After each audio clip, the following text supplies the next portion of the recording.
Hello, stick right there. Welcome back to our channel as we illuminate the world.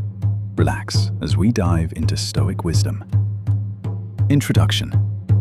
Human beings are taught to accept authority without question, to revere doctrines passed down as unquestionable truth. Yet, logic and observation demand a higher standard. If a being claims to be all-knowing, all-powerful, merciful, and present in every moment, then every act, or lack of act, must withstand the scrutiny of reason. Stoicism teaches us that clarity comes from confronting contradictions directly, not from comforting narratives. Today, we examine a doctrine that has been sold as divine parenting, as mercy, yet, under the lens of reason, reveals deep inconsistencies. We awaken, not to blaspheme, but to demand coherence in what we are told to obey. 1. The hunger of the many, the favoring of one. Jesus sees the hungry. He asks God to provide. But pause. If God is omniscient, omnipresent, and merciful, would he not have noticed the suffering before any request? Why does divine action require prompting from a human intermediary? Millions starve, and yet only the voice of one man seems capable of triggering divine response. If this is true parenting, it is selective at best, indifferent at worst. 2. Mercy that waits for necessity.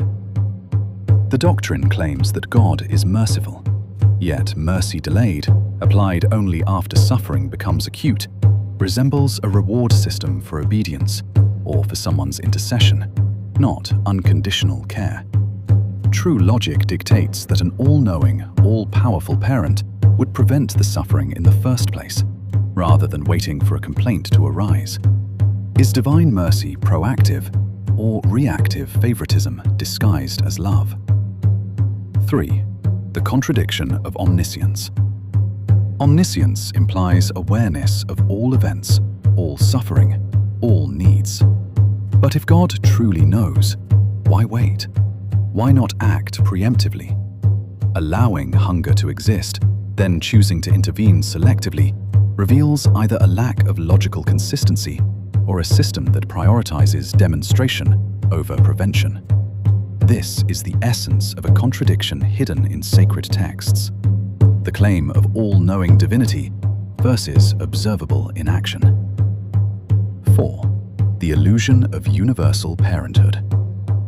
Religionists proclaim that all are God's children. But observe the logic.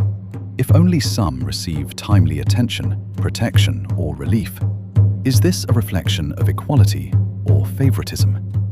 A parent who waits for one child to plead while letting countless others suffer cannot be deemed fair or loving in any rational framework. The doctrine sells universal membership, but practices selective intervention. Are all truly children, or only the ones who happen to be noticed? 5. Awakening the soul to question. This is the heart of Stoic reasoning. Do not accept narratives because they comfort. Accept them because they withstand scrutiny. When divine parenting, mercy, and omniscience contradict the observable pattern of action and inaction, discomfort is not just expected, it is necessary. Your soul must recognize the tension, must question the narratives that demand obedience in exchange for unquestioned faith. Deep, unsettling question. If the all-knowing, merciful God requires prompting to act and allows suffering that could have been prevented, then what does that say about the truth of the doctrines you have inherited, and about your place in this system of selective divine attention? Don't forget to leave a comment and like, follow as well as subscribing to the channel. Until we meet again.